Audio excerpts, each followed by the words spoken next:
gagawin ng mundo? Anong gagawin ng kaaway sa'yo? Lalakihan din yung harap. Kasi sobrang laki talaga ng blessing na nasa likod mo. If you could just imagine lang yung parating na blessing, napakalaki po. Kaya binubulag ka pilit ng problema, binubulag ka pilit ng stress. Kasi nga, napakalaki ng blessing na binibigay sa'yo ng Lord. At kapag hindi ka naging matalino at sumuko ka sa race na meron ka ngayon, ano ka, hindi mo nakuha yung gift mo.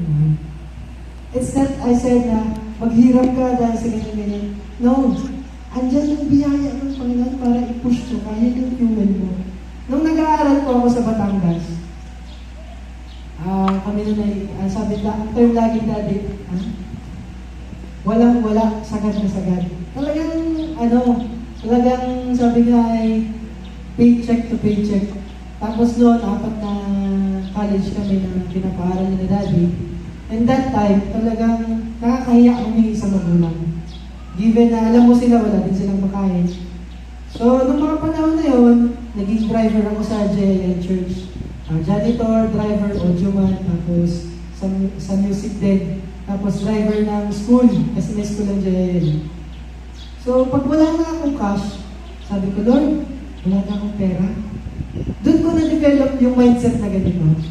Ikaw pala, pag walang-wala na, pag walang-wala ka na talaga, you should rejoice. So, bakit? Abnormal ka naman, magre-rejoice ka po, wala ka na. Bakit ka magre-rejoice? Tandaan niyo po ito. Ito lang yung simple mindset ko. Pag sagad ka na, hindi ka na pwede, di ba? Anong way mo na lang? Bakit? That's the law of engineering. When the pressure is too hard, the only flow is going up. Kung sa buhay mo ngayon na sasablak ka na, and you're in the bottom, isa na lang yung way mo, mga kapatid. Bakit ka na? Hindi ka ba nare-rejoice doon? Kasi sinagad ka na eh. Wala ka na isasagad pa. Wala ka ng pag-asang maghirap kasi ang only way na lang sa'yo ay pangat ang buhay.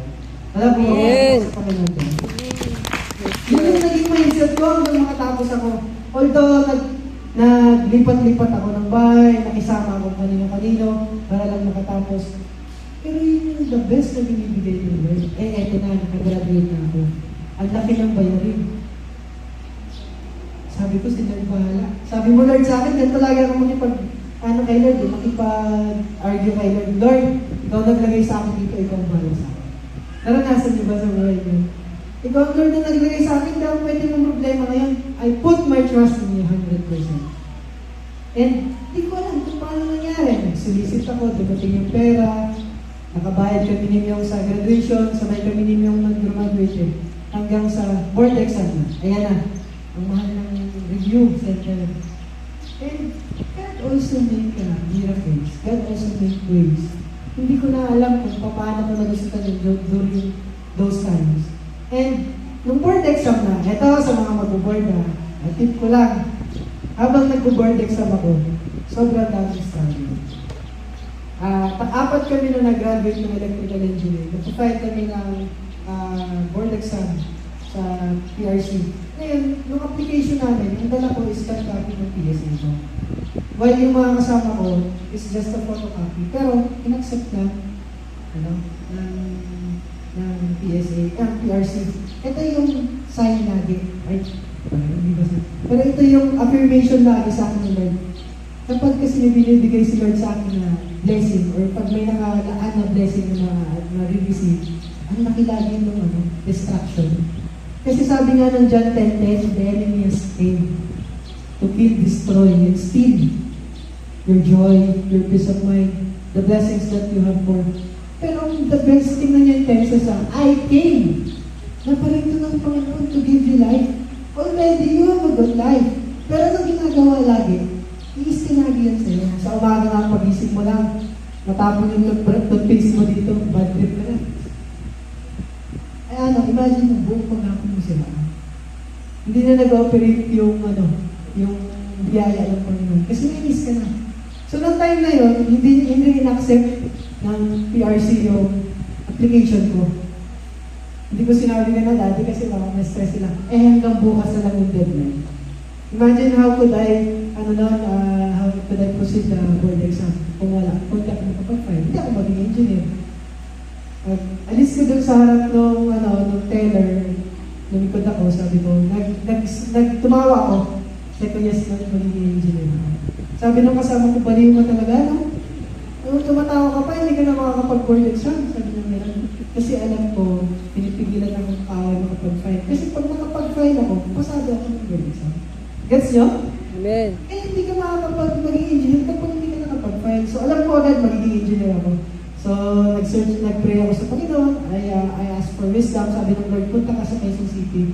Magkuha ka ng PSA mo. And natapos ko siya sa maghapon. Deadline na nung araw na yun, may pasa ko yung application ko.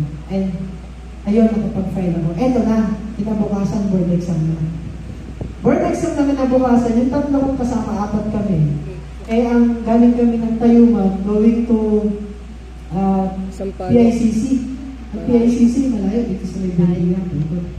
So, nung pasakay na kami ng train, kasi probinsyano, may mahihain makipagsiksikan. Brown out. Pagsakay ng tatlo, log na log, pagsakay nila, nakapasok sila, ako naiwan sa sa LRT. Sa labas. Eh ngayon, Sa dapat labas. before 6 andun ka, 5:45 nandun pa ako sa Yeah, sa- Station. Eto na naman, si Lola mo. sa station. Sabi ko, Lord, alam ko, magiging engineer ako. Ito ay process lang ng iyong breakthrough para sa akin.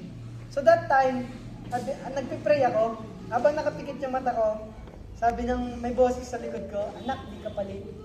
Sabi ko, Lord, ikaw na ba yan? Kasi ang lagong ng boses. Ikaw na ba yan, Lord? Sabi ko, ganyan. Kapikit ako. Biglang tumapik, anak, di ka palit. Sabi ko, Lord, ikaw na talaga ito. Paglingon ko, nakapula siya, nakapolo shirt. Parang regular na papasok sa trabaho. Anak, pasan ka? Sabi sa akin. Sabi ko, sir, paano ako? Punta po akong PICC. Magbo-board exam ka? Opo. Ngayon po yung board exam namin sa electrical engineer. Okay, hindi ka palit, huwag kang mag-alala. Ganun lang yung sinasabi niya paulit-ulit. Pagbaba ko ng train, dumating ako, sir, kulang na lang akong 4 minutes, mag-decline na ako sa board exam. Ngayon, nakapag-board exam na. Habang pinapamigay yung sheet, yung sagutan, ganyan, i-explain na. Answer Iba, sheet. parang naibatay na, yung panay ng hirap ng dicts, ganyan. Alam niya ba sino lumapit sa akin? Yung nakapula, sabi niya, diba, sabi niya sa'yo, proctor po. Siya yung nagbigay mo. Amen. Proctor. Pag may success, may bibigay siya sa buhay. Alam niyo na may confirmation lagi na gagamit ko na. Katulad po ni Joseph. Yun yung story na napulot ko doon sa story ni Joseph. Alam niyo ba si Joseph? Joseph is a very dedicated man of God. Kaya, hindi din nawala sa isip ko yung inanalyze ko. Si Joseph siguro nagtanong din sa Panginoon kung bakit nangyari sa kanya. Alam niyo ba nangyari sa kanya? Betrayal. Binenta siya ng mga kapatid niya. Naging slave siya. Nakulong siya. Ganun kagrabe yung pinagdaanan ni Joseph during those struggle. But those are God's affirmation for him. Ngayon, ang nangyari ganito po. Sa second line ng affirmation ng buhay mo, sinasabi ng Lord, God will restore you. During those battle and struggle that you have in your life, alam niyo gagawin sila ng Lord, God will restore you. Hindi lang nire-restore. Pag nire-restore ka ng Lord, alam niyo yung story ng leprosy, ng 10 may ghetto, yung isa bumalik. Kaya mahalaga po ang tithing, sisingit ka na ha. Mahalaga po ang tithing. Bakit? Anong ginawa dun sa isa na bumalik? Pag nagkaroon ka ng leprosy, pinagaling ka, magaling ka lang. Pero wala yung tenga mo, wala yung ilong mo, baka bulag ka, putol yung kamay. Pero dun sa verse na yun, kung babasahin niyo po, if you will give time, God made him whole. Amen. Binuo, may-restore. So kung nung time na nag-aaral ka, nahihirapan ka sa buhay mo, dahil yung utang, nagkasakit ka, that's the affirmation of God. And when the affirmation is done, He will restore you. So, hindi mo masaktan mo. He will restore you. He will restore you. Papagandahin ka ulit ng Lord. Pag re-restore ka ng Lord, hindi restore na ganito lang. Pwede lang po, pwede sa Lord. The best yung binibigay ng Lord pag nire-restore ka. Amen. Amen? Amen. Amen po ba? Alam niyo nung na-restore si Joseph? Alam niyo lang po yung nakuha ni Joseph na posisyon. He is the governor of Egypt. Egypt. Nakulong siya, naghirap siya, pero nung na-restore sa kanya ng Lord, 10,000 points yung binigay sa kanya. Amen. Naging governor siya ng Hallelujah. Egypt that time. Hindi din mag-restore ang Panginoon sa buhay natin. Now, natatakot kayo kasi, Lord, di ba ang tao lagi, ano kayang kapatid nito? Masaya ako ngayon eh. Bukas siguro, sabi nga, masyadong, ang tag sila, masyado kang masyado kang, ano kaya, sabi nga, pag may exam na nagasakit na yun siya, napapahihin na, napapatay na, kasi na-stress ka na, kasi alam mo yung kapalit ng tagumpay, may sunod na problema. Pero ito yung patatlong gagawin sa inyo, Panginoon. Ready na ba kayo po? Amen. Will preserve you. Pag sinabing preservation, pag pinagpala ka ng Lord, pinagpala ka ng Lord. Tandaan niyo po yun. Hindi ibigay bawi sa Lord. Yung pag binigay na yan, ay, bukas, akin ulit yan. Eh, paano ko yung yun? Bakit yung iba ganito? Alam niyo po, may free will ang tao. At ang isa lang ang pagkaintindi ko sa biyaya ng Panginoon. Pag tama yung nakain ng bunga, tama din yung bunga sa buhay mo. Tama yung sibol sa buhay mo. And when God preserved you, sabi ng Revelation, ito po confirmation sa bawat isa, hindi po ako nagsabi. Sabi po ng Revelation 3:8, Revelation na, walang S. I know your deed, alam ng Lord. See, I have placed you before you an open door that no one can shut it. I know you have a little strength, yet you kept my word and have not denied me. Hallelujah. Hindi ko po ito sinabi. Sinabi ko ito ng Panginoon. Pag binasa niyo ito sa Bible, nakaread ito. Ibig sabihin si Lord yung nagsabi. No one can shut it. Yung bang chismosa ng kapitbahay, pwede i-shut yung buhay mo? Hindi po. No one can shut it. When God has opened a door for you, sa'yo po. Hindi pwede gagawin yun ng kahit sa inyo. You claim it, sa'yo yan. Hindi yan ang agawin sa inyo. Yes. Pero, ang binibigay ng Lord is the spirit of success, the spirit of, not of timidity. Laging ang binibigay ng Lord ay yung spirit na ikaw ay mag-enjoy, na enthusiasm ka sa buhay mo. And sa buhay ni Joseph, dun sa kwento na sa Bible, after niya mag-success sa buhay, ito sa complete success. At ganoon din ang mangyayari sa atin. Sobrang relate ako dun sa buhay ni Joseph kasi ngayon, lahat ng hardship ko, nung araw, naglalakad ako sa school, parang Litiboro yun at saka Katinino, yung nilalakad ko. Everyday yun, naglalakad ako kasi kulang na sa pamasahe. And then, hindi ko maintindihan kung ba't gano'n. Umiiyak ako ng time na yun kasi yung sapatos na binigay ng pinsan ko, yung ganitong gitna, putol na. Nakita ko ng flap ng jeep, yung gulong ng jeep. Ginawa ko yun sa kalsada, hinila ko, nilagari ko. Habang tinatayo ko yung sapatos ko, umiiyak ako. Sabi ko, Lord, ba't ganito? Ako sa ministry mo, lahat ako present ako, credit ako sa presensya mo. Pero why do I experience this kind of things? Habang naglalakad ako pa, sabi niya, ano bang pangarap mo?